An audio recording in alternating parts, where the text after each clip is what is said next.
All right. Hello, and welcome to the Advent 7 podcast. I'm your host, Trey, and as always, I'm joined by my friend, your friend, all our friends, Andrew. Hey, what's happening? And we're back once again, and we're talking about Star Wars Visions, episodes 7, 8, and 9. Final stretch. The final stretch, the last three episodes of this anthology series that brings together anime and Star Wars. Before we get started, we'd like to thank you all for tuning in. If you're new here, we hope you enjoy. And if you do, please leave a like, a comment, and subscribe. And don't forget to share this post all over social media. We just need the shares. Sharing is caring, everybody. Just remember that. Sharing is a little bit much, though. I like to keep things to myself. And if you haven't already, please check out our previous two episodes talking about Star Wars Visions episodes 1 through 3 and 4 through 6. We might reference them here and there during this talk, but if you want a full dive, check out those episodes. Or since you like Star Wars, since you're listening to this, definitely check out our original Star Wars podcast back in May. With all that out of the way, let's dive into part 3 of Star Wars Visions. So, light spoilers ahead for episodes 7, 8, and 9. Mm-hmm. Yeah. So it's crazy to me how every episode of this show just continues to be vastly different from the one before it. Mm-hmm. These last three, they have their own personality, and I appreciate that. For episode 7, I will say that to me, I feel like it was the most traditional out of all the Star Wars themed episodes so far. Like it felt the most Star Wars in like an old sense, if that makes any sense. Oh yeah, once again, the original Star Wars trilogy was an idea that Lucas got from watching an old Kurosawa movie. So right, it's a cycle. It repeats itself. And so to talk about episode 7, The Elder, this is our second episode brought to us by Studio Trigger, which is kind of funny because it doesn't. This is actually the one episode I'm like, you're telling me Trigger did this? Yeah, I don't believe you. Yeah, doesn't look like a Trigger production. That's the thing, right? Is that with this episode, the whole time I was expecting something Trigger-esque to happen at some point throughout the episode. Like, it started off so normal, and the character designs just, I mean, they look far more normal than anything like Trigger normally does. Trigger likes to go for typically like exaggerated character designs and animation. They're always larger than life. This one feels a lot more straightforward. And so The Elder. Mm-hmm. Oh yeah, go ahead, finish. I was just gonna say that's not a bad thing. No. But it's not what I expected. So throughout this whole episode, I was just waiting for the moment that things were just going to explode, or the plot was just going to take a massive dive. And that's not exactly what happened. I think that The Elder is just a very straightforward story. Like, it's very simple in its concept. I feel like it's kind of similar to The Duel, where it centers around a duel between the main character, the Jedi Master, and the Elder. And it's a great fight sequence for this. Yeah, go ahead. Yeah. The description for this episode is a Jedi and a Padawan pursue a dark and powerful presence. Mm-hmm. So yeah, this whole thing is a Jedi and a Padawan are traveling through the Outer Rim. Well, I will point out that I like that the Padawan. It's nice to see people of color in any media. So Black Padawan, almost all about that. Mm-hmm. But they're traveling through the Outer Rim. And as they're traveling, they're talking about the Padawan's it's that typical eager anime protagonist. Like, he thinks he's ready to do so much more than he actually is. Yeah, he's so like confident in himself. He's like, God, when are we gonna go fight things? When can I pull out my lightsaber?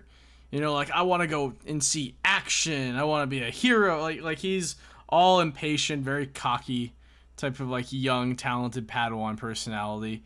We've seen that a little bit here and there before, you know, kind of typical of episode 2 Anakin to some extent. Basically, yeah.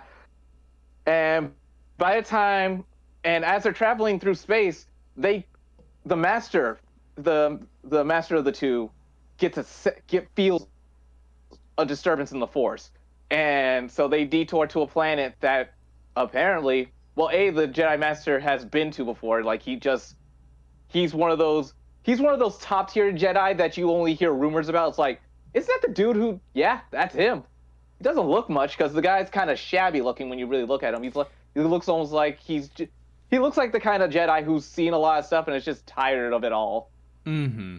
Yeah. The Jedi Master, like he's got the older vibe going about him. He's not too old. I would guess maybe he's probably like 40s, somewhere in that age range. But he's very scruffy and very like tight. What was the word for it? Like not tight-lipped, but like he's really embraced the Jedi mindset and has to keep reminding his Padawan, you know, a Jedi does not seek out conflict, does not like go out of his way to do these things. You have to stick to the morals, essentially, and he's hard and fast on that. Yeah. And so they land on this planet. They kind of meet the village people real quick. So it was a little cute moment where apparently the Padawan's first name was Dan. So it's like Dan kind of looks over and sees some of the local kids, and he makes a small connection with them just by because this planet doesn't like strangers normally, so they're not used to seeing people show up. Right. So he just looks over and it's a small, like, he's trying to do like a tiny wave or just showing that he's not dangerous or scary or anything. Mm-hmm. Yeah. Dan, he has enthusiasm. You know, he's young, he's like inexperienced, but he really wants to go out and do stuff. So it's not surprising to me that his charisma was able to win over those kids very quickly. Oh yeah, definitely. However, the funny thing about Dan's relationship with his master is that throughout the first half of the episode, I keep thinking, you know, it seems like Dan was looking for more out of his master. He wanted to go on adventures, he wanted to see something exciting, and he's not getting that. And I witnessed a little bit of like sarcasm between him and his master. Like he's a little bit maybe disappointed or underwhelmed with the journey itself, and he's looking for something more. His master's like, "Come on, man, you know, that's not what this is about. You should know that." Like you kind of see that little back and forth between the two of them. Yeah, this is basically a OV Anakin 2.0 setup, except this Anakin's not gonna go evil. Right. But here's the thing. I kept thinking throughout this episode, the first time I watched it, is the Sith feeling coming from Dan? Because I was getting some of those vibes. I'm like, you know, Dan definitely seems like he might be willing to go the route of Sith just to get what he's really looking for out of this lifestyle. There were a little bit, like, hints here and there, moments where I'm just thinking, you know, it's possible that Sith feeling that the Master is getting is much closer than he realizes. But that's not exactly what happens, you know, and that's probably for the best. Oh, yeah. So, yeah, so eventually they realize the Sith that they're looking for is possibly in the mountains, so they go. Dan uses that silver tongue of his to convince, here are my air quotes, his master. It's like, why don't you check that way why don't you stay here near the village in case he circles back while I go up to the mountains to see? And his master's like, so, you want to go up to the mountains to see? You probably want to go up to the mountains because you're more likely to run into him. Yeah. It's like, no! Gonna check out those mountains, master? Huh? Sure you are. It's like, no, master, I wouldn't do something as reckless as that. It's just good strategy. Mm-hmm. Yeah, it's just a matter of I'm better at mountain climbing, you're better at standing by the ship. The master's like, don't count me out of that mountain climbing if I were you. That was a good moment. I appreciated that. But I didn't really think about that during the episode. You're right they exhibit that kind of like Obi-Wan Anakin like early relationship. The Master and Padawan, but there's a back and forth between them. Their personalities clash in unique ways, and I like seeing that. Yeah, we eventually run into the Sith presence. This person that's the titular elder. Just he's an old man. I can't remember why he was here on this planet. He just kind of showed up. He showed up and went to the mountains on his own. When the Master like talks to the village people like about halfway through the episode, he asks about the elder, and they tell him like, yep, he just kind of showed up, went off on his own, we don't know what's going on, please help us, he's creepy. That's basically the premise here of why the elder's there, because I get the impression the elder knew that the Master and Dan were in the area and basically summoned the two. Like, yeah, I can believe that.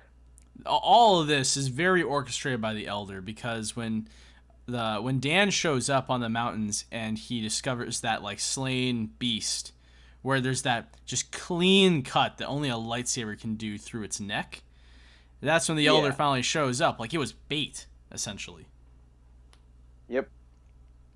So yeah, the elder basically he's basically just here for one last battle, because he's an old man on his last leg. So he's like, you know what?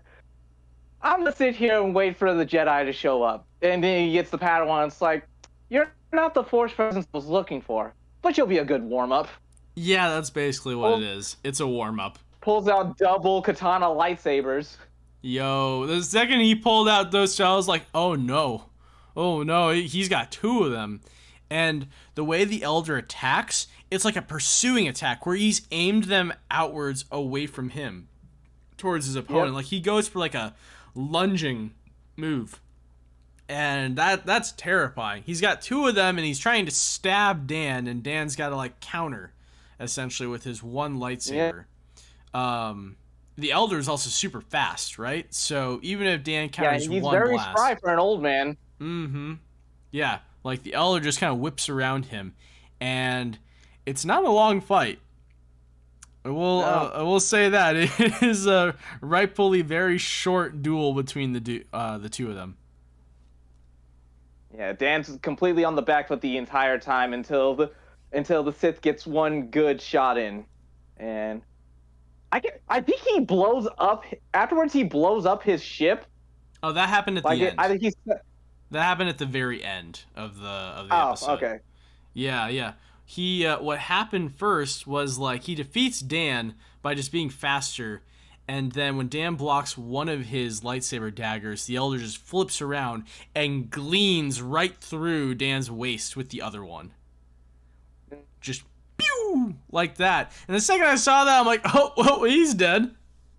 Yep, I thought he was dead, and I'm just like, aw, yeah, he's rude. Absolutely dead. Like, there's no way anybody could possibly survive a direct slice through the waist with a lightsaber sword. Just gonna say that right now. We'll get back to that later on. But I just want to say, there's no freaking way anybody could survive. That was a direct slice. Moving on from that... But what about Darth Maul, Andrew? What about Darth Maul? Well, Darth Maul's a jerk. So you know what? He survived by fan popularity and plot BS. Don't ask me how Darth Maul survived. He got robot legs somehow. And, I mean, it's cool, but it's also stupid.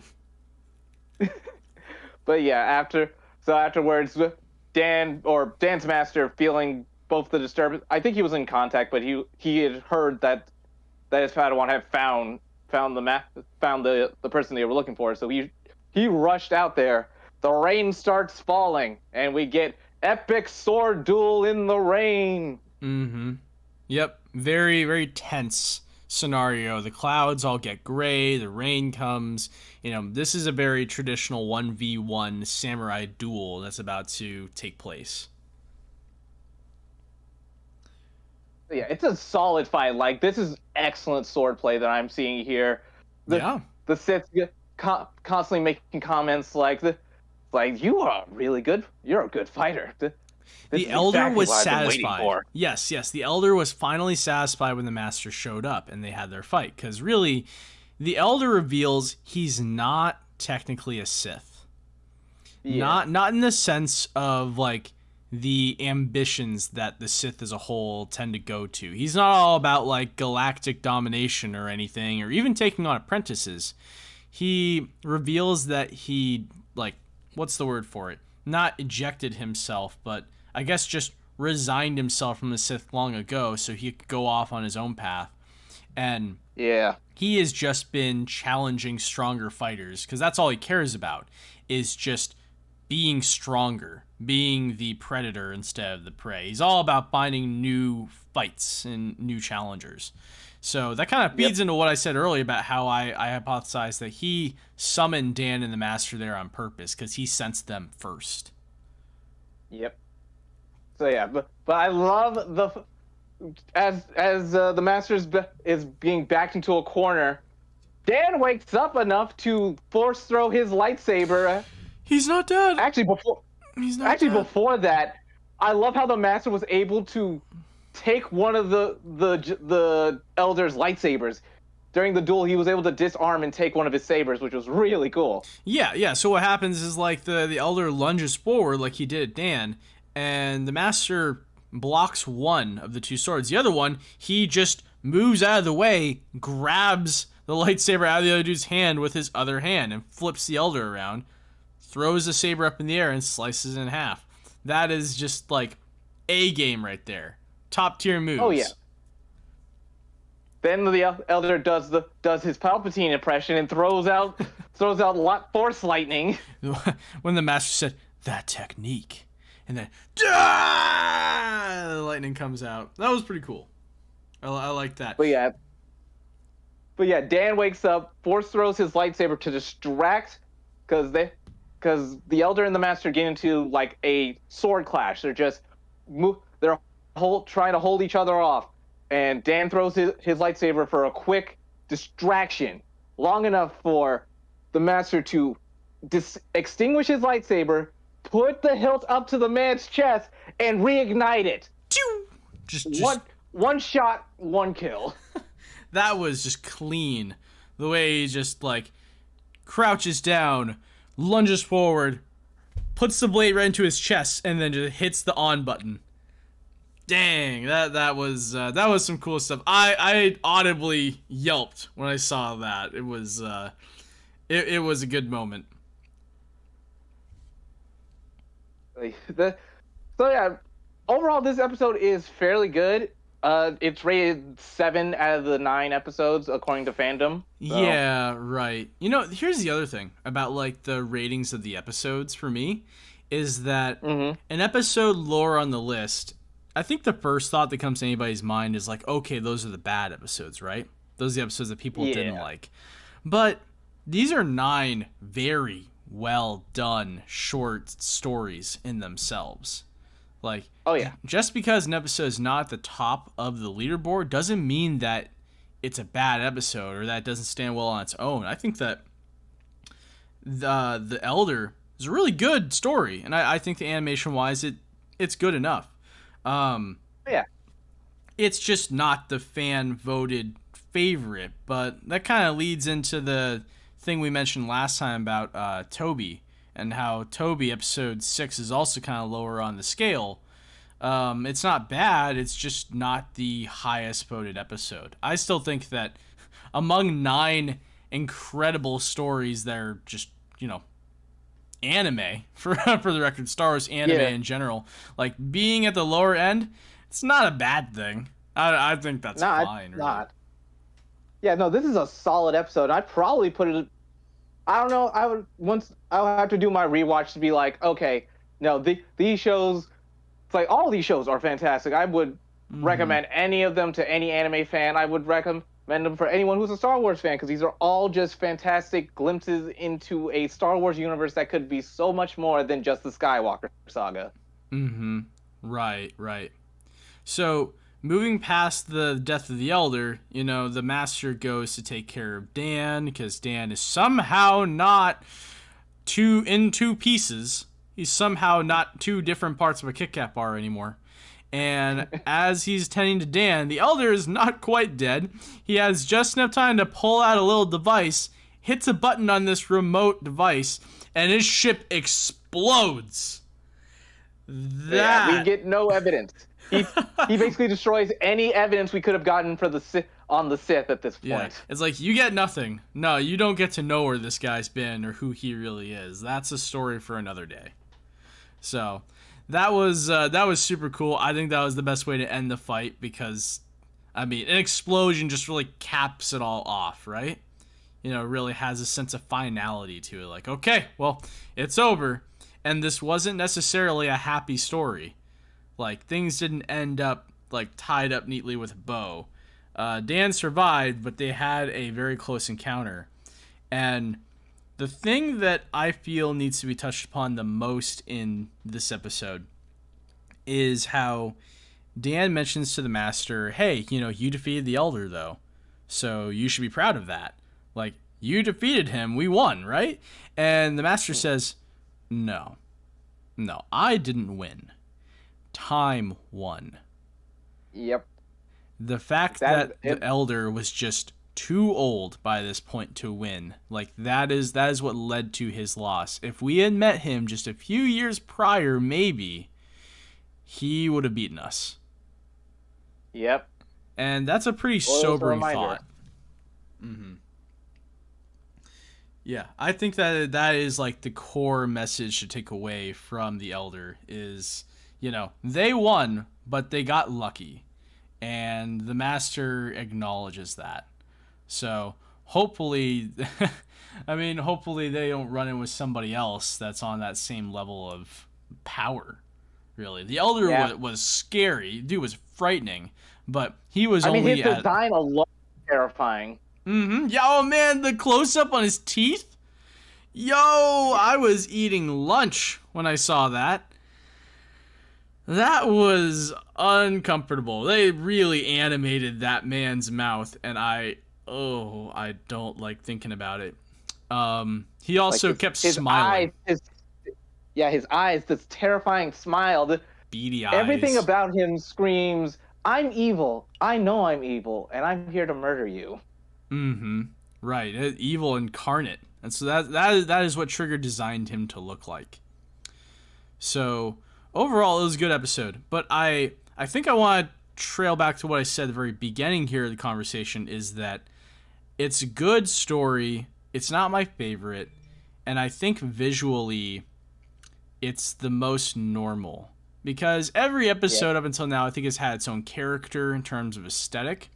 This episode, to me, felt like something you'd see in the mid-2000s. Because a lot of action anime in mid-2000s looked like this. Like these character designs. Honestly.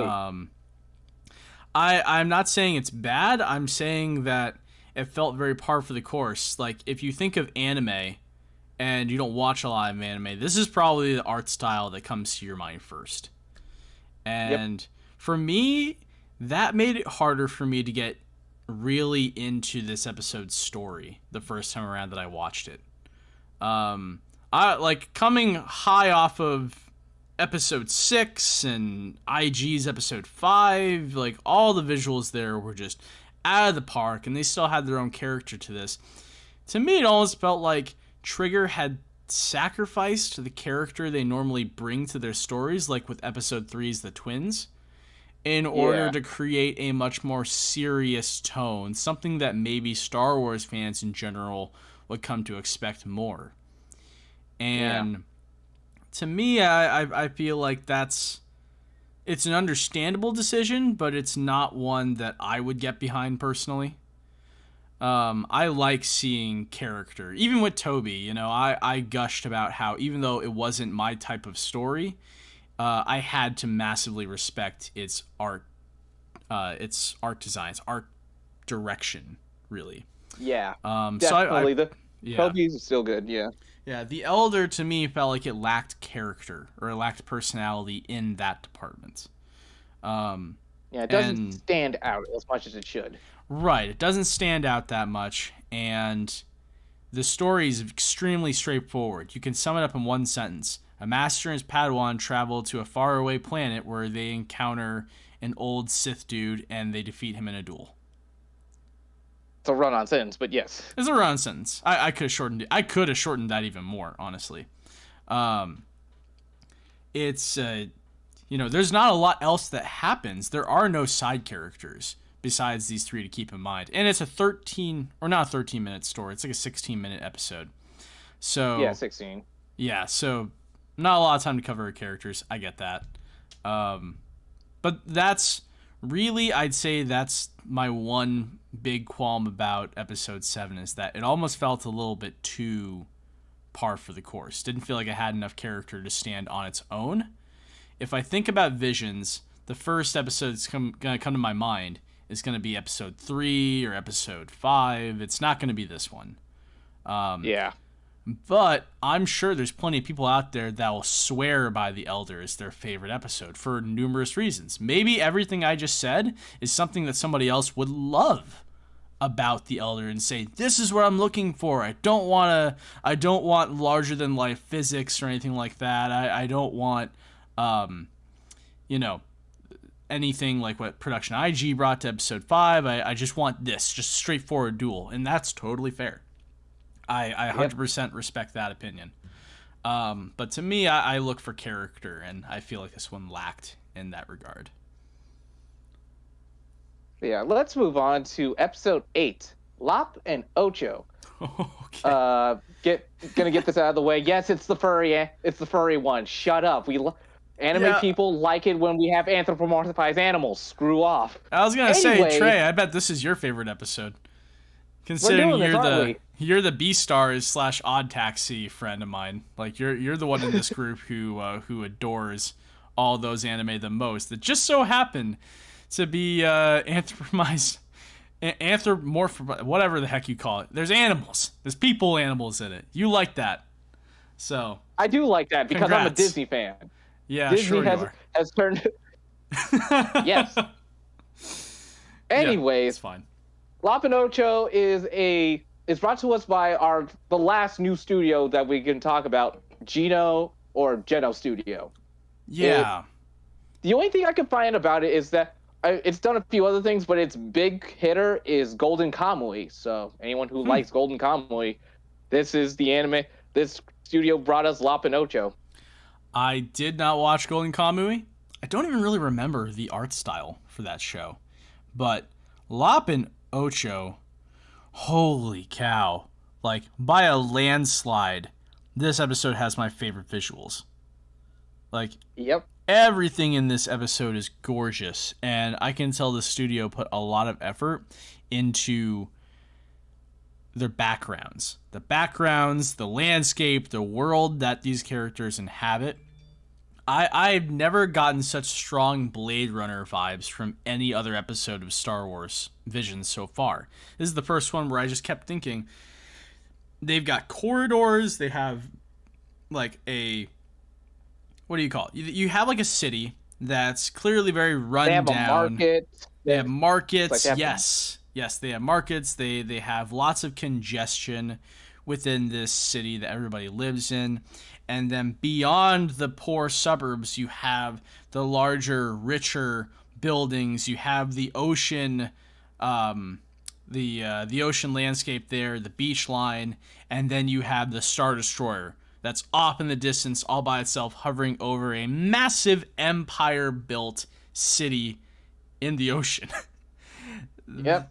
It's very clear there's a power hierarchy here. Like they took that concept of, okay, this planet welcomed in the Empire in order to increase its technological aspects and its economy, and in turn they screwed themselves, and now there's just you have freaking District 9 here with like the lower parts where everybody's forced to live and the richer like powers that be above them.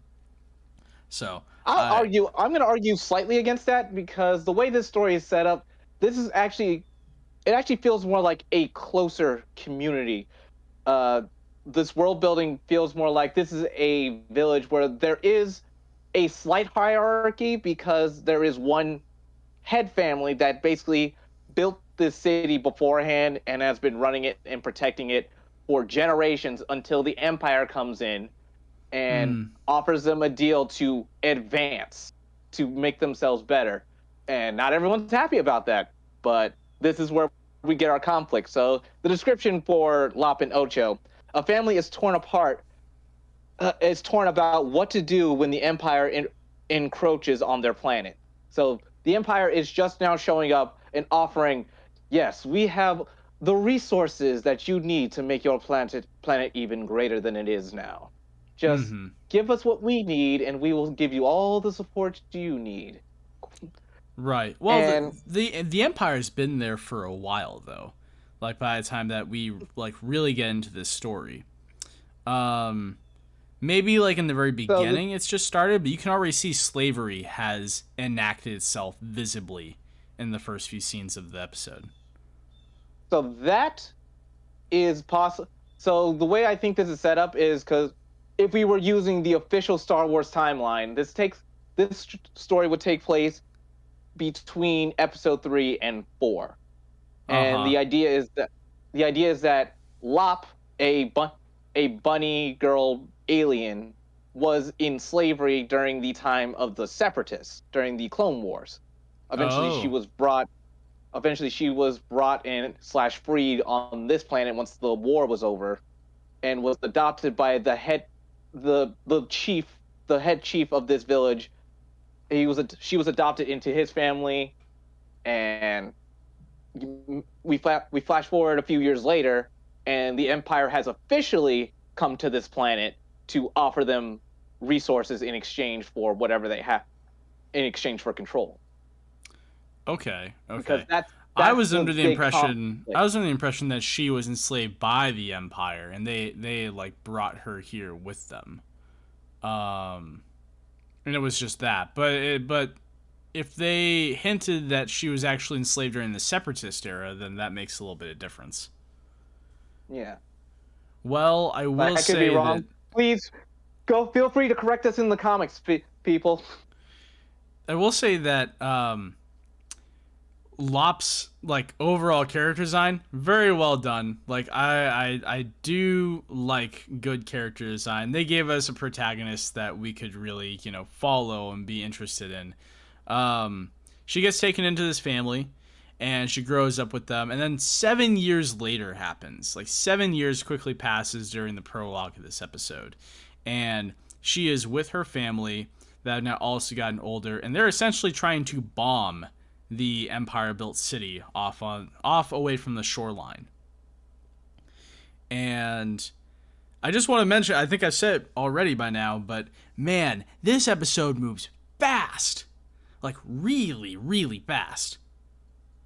The first few minutes, I had a hard time keeping up. I'm like, oh god, okay, she's there, she's a runaway. Wait, now she's in a family. 7 years have passed. They're blowing up a city. Okay, like, it's hard to care about characters when they move way, way too fast with their premise. But it's about this stage where the plot really starts to show itself, and we're not just jumping around anymore. You find out that the main conflict is that Lop's sister Ocho, she and their father are having a massive disagreement on like how to conduct their family affairs and how to lead the city that their family's history has been tied to. And Ocho is very much against the bombing of the Empire. She wants to work with the Empire and kind of appeal to them in order to maintain like a coexistent relationship. She feels that without the Empire's help, they're not going to be able to get anything done. Whereas the father, he's the one that bombed the city in the first place. He clearly is tired of letting the Empire in on their home and giving them anything at all. To him, they've wasted too much time already. They've lost too much. He wants to take the city back. So they have a massive butting of heads in the middle of a battlefield. In the middle of the battlefield. It was more of a skirmish. It wasn't a war zone. Okay, it wasn't a war zone, but There's literally stormtroopers like on speeder bikes that head towards them. They are still talking. And it's at that point that the rest of their members who came along to help, they all ditched. They're like, "Sorry, boss, we're out of here. Catch you later at the bars. We're going home." And they ducked out super quickly. Yep. Yeah. So Lop intervenes between them. The thing that both bothered and interested me in her character the most was the fact that she has a Saiyan scouter on. What the heck? That was cool. That was super duper cool. I love that. It's it's a type of scouter where like the lens itself like retracts into the band that she wears on the side of her head. Like it's like it's not physical glass, it's just like a visor that like holographically comes in and out. That was peak character design. Love it. Yeah, Google, get on that. Fix your Google Glass so it works like that. Right? Yeah, seriously. Why are Google Glasses not holographic by this point? It's 2021. Come on. But yeah, Lop basically intervened. She's just here to convince them that they just need to work together. Mm-hmm. But she's definitely siding with her father in this situation. Whether or not she thinks her sister is wrong, she agrees with her father. And so Lop and Ocho get in a car, speed off, and they talk while they're driving towards basically a meetup with the Empire. Mm-hmm. And when they get there, we meet this one of the an Empire admiral or whatever his rank is. The dude just screams sleazeball. Oh yeah, he's got like the squinty, tired-looking eyes and the creeper face smile. Yeah.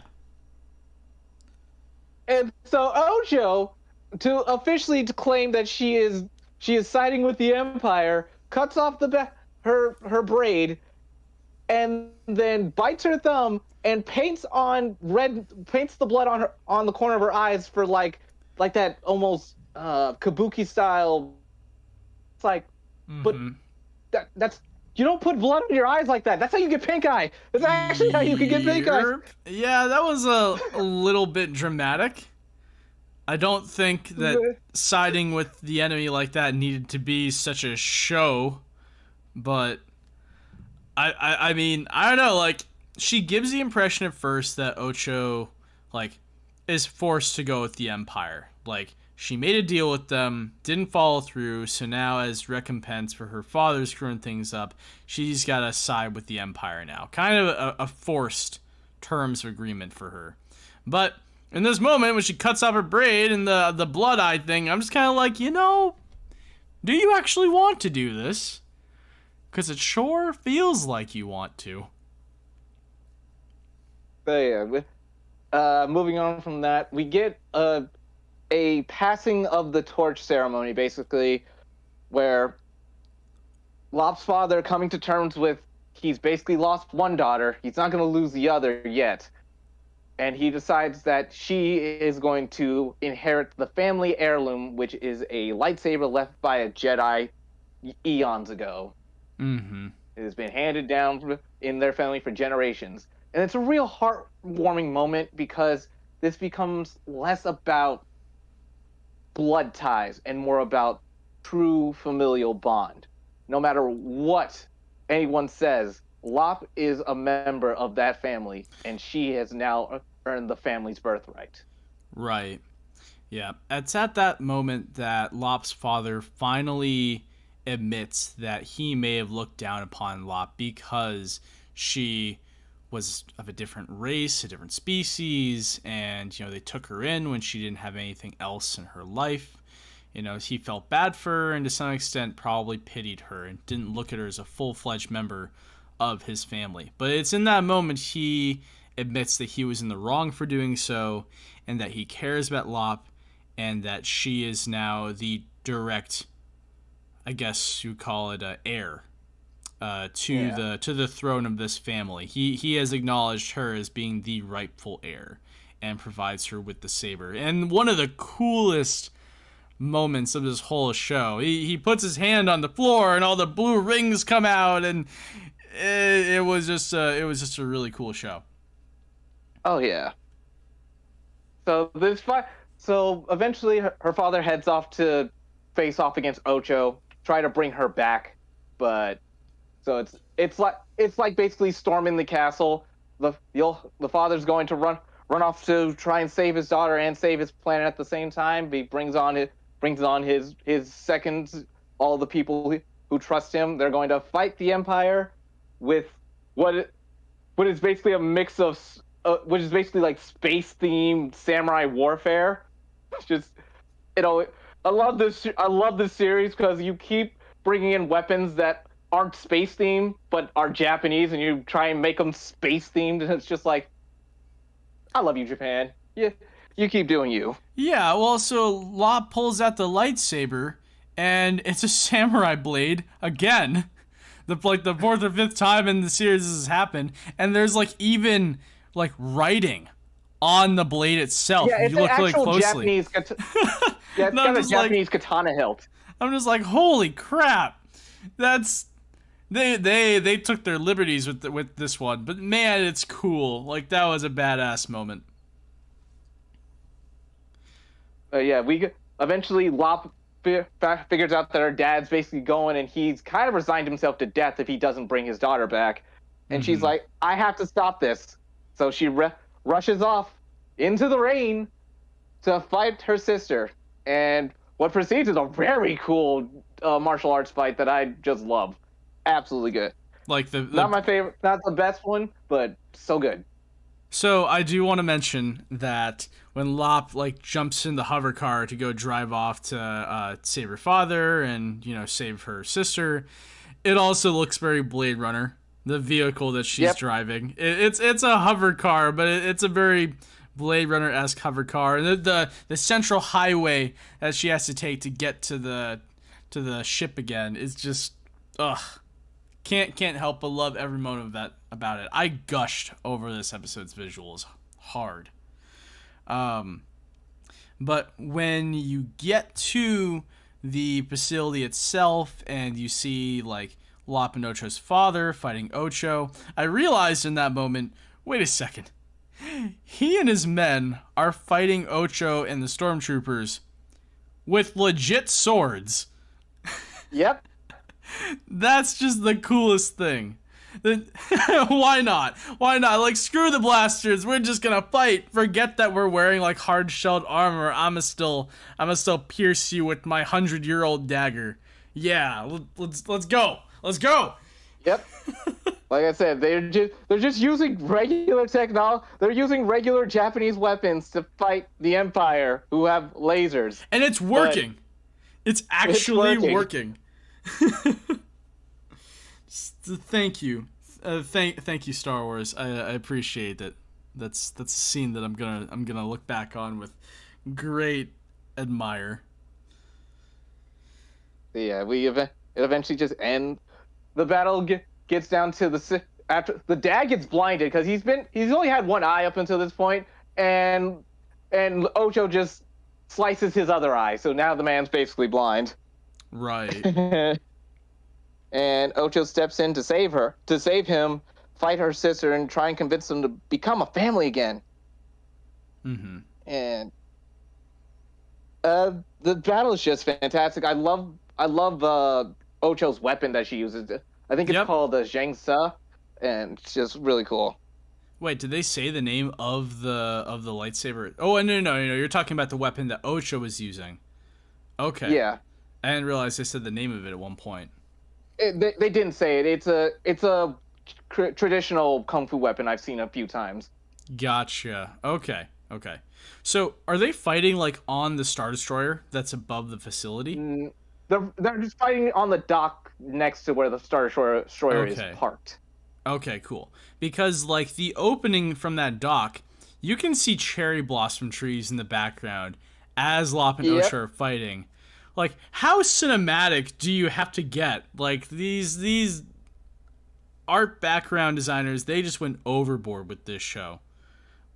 The trees pop up in the moment after Lop finally pulls at the lightsaber, so it's meant to kind of symbolize her awakening maybe not as a Jedi, but at least like as a person. Like this is her true growth moment, and she kicks ass. Like she kicks Ocho's ass pretty hard. Takes the dagger in one hand, the lightsaber in the other, and just cross chops like Ocho across the chest, and she falls off the dock. Like, what a spectacle! Definitely.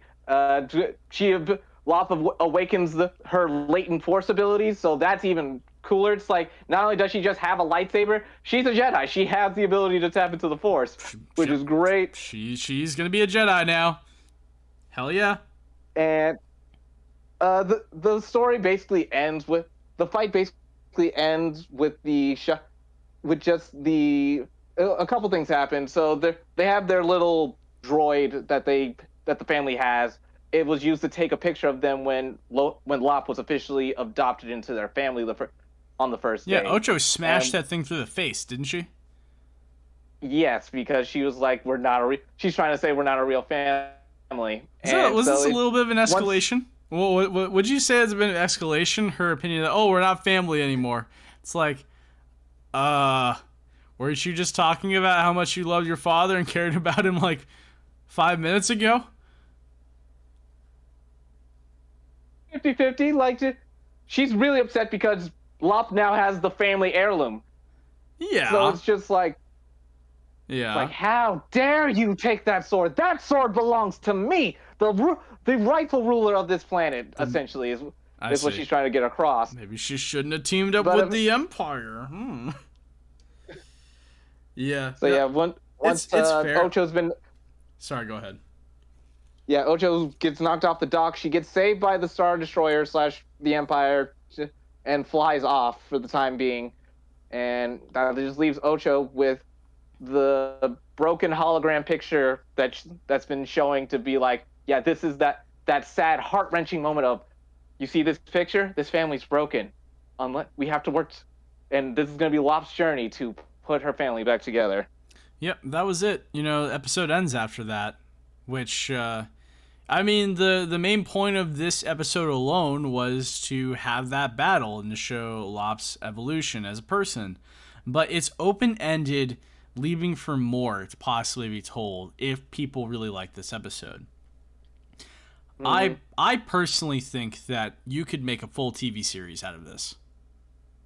Oh, definitely. Like once again, every one of these episodes could easily be made into a movie, a TV series.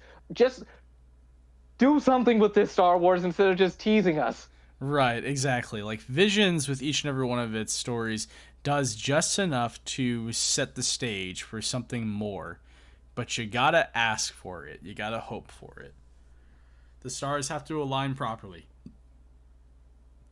But yeah, this episode was rated 6 out of the 9, so it's technically the best of these 3 episodes.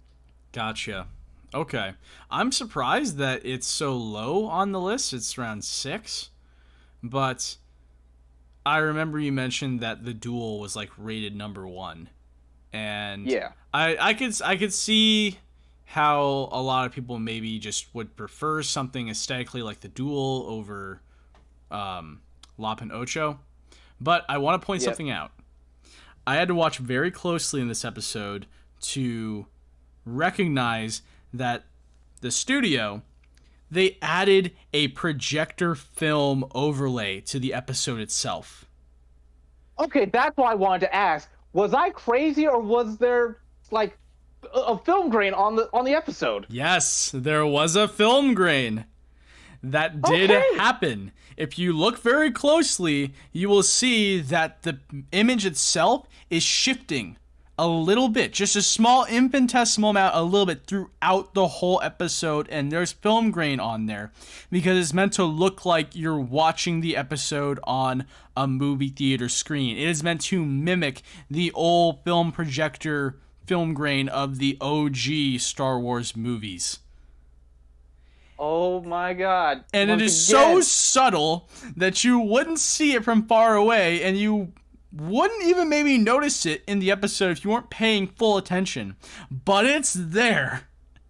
Not only did they make this episode gorgeous and they made it about family, they also just It's all these tiny little attentions to detail that made me think, like, good lord, if I worked on one of the other Star Wars Visions episodes, like, say, Tatooine Rhapsody or Toby, I might be really jealous that I hadn't thought of this. Because that's just genius, in my opinion. That is a genius little attention to detail that just throws you for a loop. Yeah. While I was watching it on my family's TV, it's super high def TV, and it's just like, I was like, wait a sec. Is that a film grain on there? It's like, am I seeing things? Yeah, I had the same process where I had to pause multiple times and I had like squint really hard at my laptop screen. Yeah, it's funny, but no, you ain't crazy, man. I saw it too. So yeah, this is a very good episode. I probably almost rate this over Tatooine Rhapsody. I definitely do. You know, I said before I wasn't a big fan of Tatooine Rhapsody. Yeah, no, I would definitely rate this episode much higher than 6, honestly, because it has character, does a lot of things different that I don't think episode 7 did. And now the final episode of Star Wars Visions. Until we hopefully get more, please. Yeah, Disney, be second kind season, to us. man. Hope so. Please, you have the money. Just do it, please. Come on, Disney. Yeah, episode 9, the last one, Akakiri, as it is titled. Akakiri. This one, which translates to red haze, in case you were wondering. Oh, I did not know that. That's cool. Because Aka means red in Japanese. Mm-hmm. That's pretty freaking cool. Yeah, this is the second episode by Science Saru, the studio behind Toby. So naturally, they are going to take a unique approach visually. And sure enough, this episode looks nothing like episode 6. Yeah, this episode is basically taking the style of Devilman Crybaby. Okay. It's got the ink, the almost pink style strokes, the thinner outlines for body shapes. So right, yeah, the characters all look rougher, especially the main character. Rougher, but they work. Yeah, they're rougher, but they work very fluidly with the animation, which is great. Yeah, definitely. This episode has a darker tone all around. And I'm surprised that this is the episode that Lucasfilm and Disney chose to end Visions on. Because it's not a very happy episode. I mean, it's kind of like the ending of the prequel trilogy. Yeah, it ends with like a dark note. Like there's still hope somewhere, but you gotta look for it. Like really, it ends with a harsh truth. Yep. But we'll start from the beginning here. Sorry, go ahead. I do want to say that this episode feels, to me, it felt like I was watching a Samurai Jack episode almost. It has that feeling to it, for sure. And I mean, you have goofy side characters that the grizzled main samurai like has to deal with. You know, like he prefers to not have them along. It is a journey. The whole episode really is a journey. Why do you think that they spent most of the episode traveling to the city versus just focusing on the climactic battle? Like, what do you think the purpose was of showing that journey? It was definitely, it's once again character building. It's always character building. It gives us an understanding of who our Ronin Jedi is this time, because his ideology is a very realist approach to how things are going, and the whole journey is to get a princess back to her castle so she can take it back from the Empire / the Sith who have taken over. Well, let me read the actual description before I forget. 1 second. It's like I believe the description for this one was: a Jedi returns to his. So here's one thing we learned during this whole character building setup, is that the Jedi and the princess were part of a forbidden love. So anyone who is a big fan of Obi-Wan and Ah. and and Princess Satine from Star Wars, from the Clone Wars series, this is something you probably are clamoring for. But a Mm-hmm. Jedi returns to his forbidden love to help defend her kingdom from a Sith-like shogun. Gotcha. Okay. Okay, yeah. So it speaks about a Jedi who's already kind of like wavered away from the morals that they typically teach Jedi to promote. You know, he's not entirely into that because he did have a love interest, and he came out of his way all the way back to this planet just to help her. So, yeah, definitely a little bit of satisfaction for those Obi-Wan Princess Satine fans, for sure. But actually, we're forgetting that he was at. I don't think he was supposed to be here. He kind of just kind of crashed here. Well, didn't she ask him, or like early on in the episode, like, why are you here? And he's like, I heard what happened. You know, like your father was murdered by one of his sisters, so I've come here to help. So yeah, I'm pretty sure there's that's that. what But happened. he kind of, yeah, the I think that is what happened. But the show shows it like he just kind of showed up here because his fighter kind of just crash landed on this planet, and when he got out of his ship, he was ambushed immediately. Uh-huh. Yeah. I mean, maybe he just really sucks. I don't know. He was kicking ass like pretty early on in that fight when he got ambushed, but then he started having like those seizure moments where he was just Yeah, seeing a pass he didn't like or something. So, again, one of those moments that the episode doesn't really like tell you much of, it just shows you. And if you want more, maybe you'll get more later. yeah.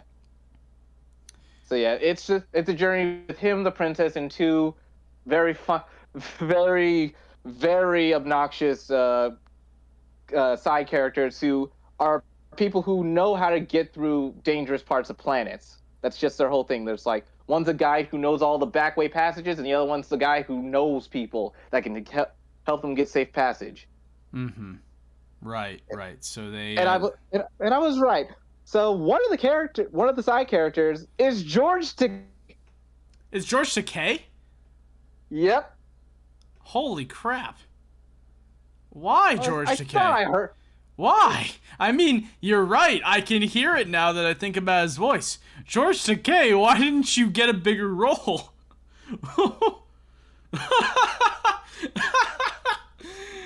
That's Works, gorgeous. it's fine. I love it. I love it. It's so stupid. So yeah, they are traveling across this planet. Eventually, they get to a point where they have to get to the. They're trying to get us there as fast as possible, and it's like, well, the fastest way is through a place where people don't survive. The classic trope of, well, we could take this path that'll take us longer, or we could go through this path that no one survives. But if we survive, we'll make it there in like an hour. Yeah. Yep, that type of trope kind of reminds me of the whole Kessel Run thing with Han Solo. It's like, okay, we're gonna escape. We're gonna take this super dangerous path that nobody's ever survived. So yeah, they go through that. One of the side characters gets lost. The Jedi goes back and saves them.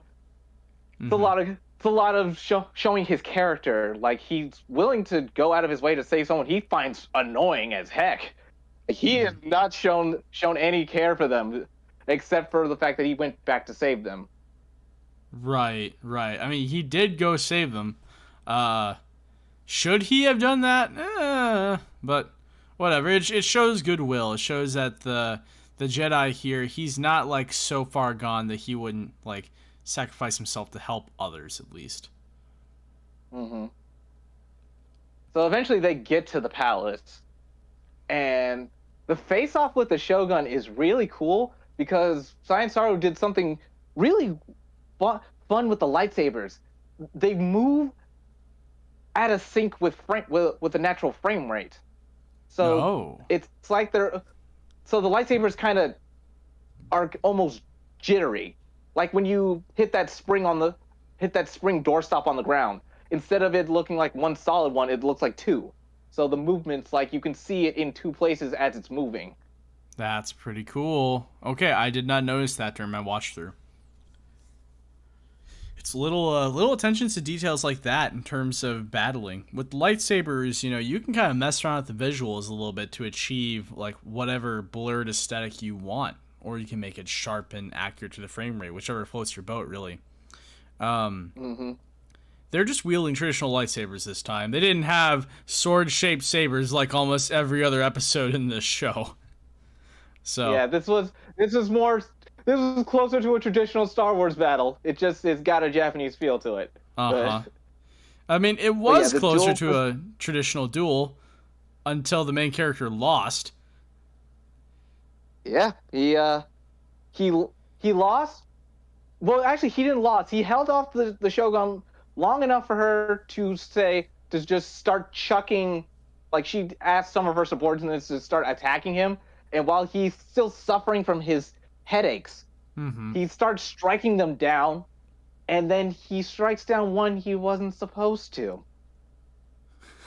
because when they got to the palace, the princess was immediately taken away and then thrown at him while wearing a mask, so he basically killed his love. Yep, just murders her, like, through the face. And he breaks at this point. And the Shogun, who is basically a Sith, she just walks up to him and offers him the dark deal. I can show you how to bring her back. Be my apprentice. Yeah, and he's like, but how can I bring her back? She's dead. She's like, is she? And then grabs his hand, lowers it to her forehead, and revives her. Which I didn't know Sith could do that. I thought that... Yeah, that's the whole point of the Sith. They can break the laws of nature. That is their whole point of existing. It's what Palpatine said he was going to do for Anakin. I thought that was just trolling. Except he lied. I was like, I thought he just straight up lied to like fool Anakin, when in actuality Padme was like super duper dead. It's like they can do it. It's just normally they are lying to gain more power for themselves, because that's how Palpatine could live for so long. Right. Yeah, like she actually, the princess does get revived through the power of the Sith. And then once that's done, then the Jedi owes the Sith, a debt, and becomes that Sith's, like, apprentice. And that's it. That's the end of the episode. He walks off, joins the Sith and the Empire, and he's evil now. He made that deal with the devil, flies off in their ship, and it is just all over. It's sad. And that's how Star Wars Visions ends. It's sad, dude. I'm surprised they didn't choose episode 8 to end on. That one's at least a little bit more uplifting. This was just kind of like this one was just kind of like the episode of leaving a bitter taste in your mouth. But one that still makes you think, and you're just like, well, I kind of want to know what happens next. I want to know if this guy's just continually just going to become a Sith and be evil. Is he going to renounce everything that it means to be a Jedi? He had a good reason to. I will say that he managed to revive his love that he accidentally murdered. I think almost anybody would make that deal with the devil in the moment. Yep. But that is the point of the Sith versus the Jedi. The Jedi are not supposed to act on impulse. They're not supposed to make attachments, so they can think clearly in situations like this. Right. But the problem, his migraines have been brought on by a vision he had when he was younger, that he would one day kill someone close to him. Oh, and that's what that was. Okay. So yeah, he's been suffering for that for years, and it finally came to pass, and it broke him. Right. Yeah, so those types of attachments, he did allow himself to kind of fall to the dark side in that sense.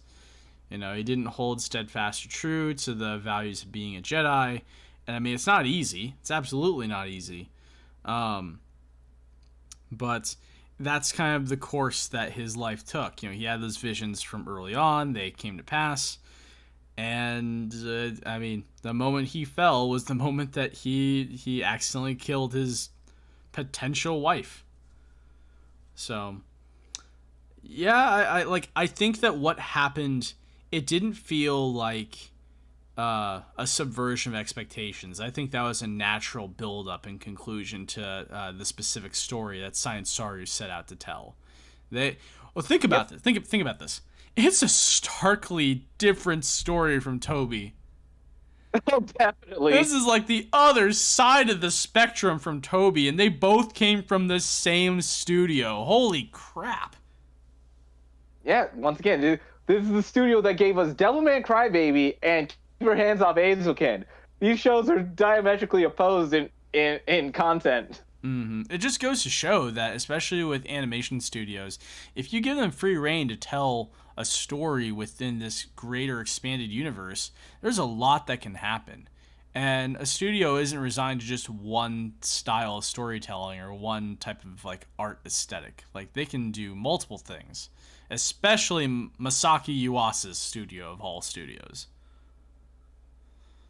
So yeah, no, it was overall a really cool trilogy of episodes. I wouldn't say this trio is my favorite, but I think I would rank episode 8 in my top 3 of this overall show. I think that one just floored me in many aspects. And every time I rewatch the episode, I notice something new that I liked about it. Oh yeah, it's such a good show. So yeah, in case you weren't keeping track, episode 9 is ranked 8th. Out of the entire bunch. Gee, I wonder why. It's probably because like it doesn't end happily. It's not an action-packed episode. It's really more philosophical, I'd say. Yeah. Yeah. I think it's evident like what a lot of people wanted out of Visions from looking at where episode 1 ranks versus episode 9.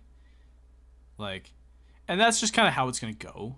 I think that the majority of viewers are going to want to see something that's very, very like film noir inspired, or something that has like a cinematic feeling to it versus something that's a bit more exploratory like 9, right? Yeah. Yeah. Like that. That's just the thing. But these are all opinions, and we love to hear your opinions. Yeah. And we will be giving our overall thoughts later in another podcast, but I think we're done here. Any last thoughts, Andrew? I really liked the beginning of episode 8 where the Star Destroyer came in. It was like a full 3D cinematic. Yeah, I like that. I immediately just said, like, "Whoa!" That was cool. Like someone had a budget. Yeah, really. That episode screams budget. Not all the episodes scream budget like that. I don't know where they got the money. But yeah, well, they did get 20 minutes. They made a 20-minute episode, so that's right. Wapin Ocho was the second longest episode out of the 9. I noticed that versus Akakiri, which is like only 13 minutes. It's one of the shorter ones. Yeah, I saw that. So I thought that was pretty interesting. I wonder what determines the varying length of episodes there. But yeah, we're gonna tackle the show as a whole and our overall thoughts and our favorite episodes ranked and kind of go over those in another podcast episodes. We're going to do a 4th one after this. We wanted to take this episode to just kind of discuss episodes 7 through 9 in personal detail as much as we could, but we'll close off this entire podcast about Visions in another episode. Yeah, we'd like to thank you all for tuning in today. We'll be back soon with our final thoughts on Star Wars Visions, the animes of our dreams. If you like what we did here, please click the like button, hit the subscribe, and leave a comment. Tell us which studio did your favorite episode, why the bunny girl is best girl, and why I'm a furry. I don't know. Get the comments going. For more news on all things anime, video games, comics, please follow us on Twitter, Facebook. We have a subreddit, and also check out advent7.com for more stuff. From Advent7, I'm Trey. I was joined by Andrew. Hey, yeah, Bunny Girl was cool. I will say Bunny Girl was super cool. I ain't a furry, okay? I ain't on that scale, but I'll give it to you this time. And we'll see you all next time. May the force be with you, and this is the way. I am one with the force is with me. I am one with the force is with me. I am one with the force is with me.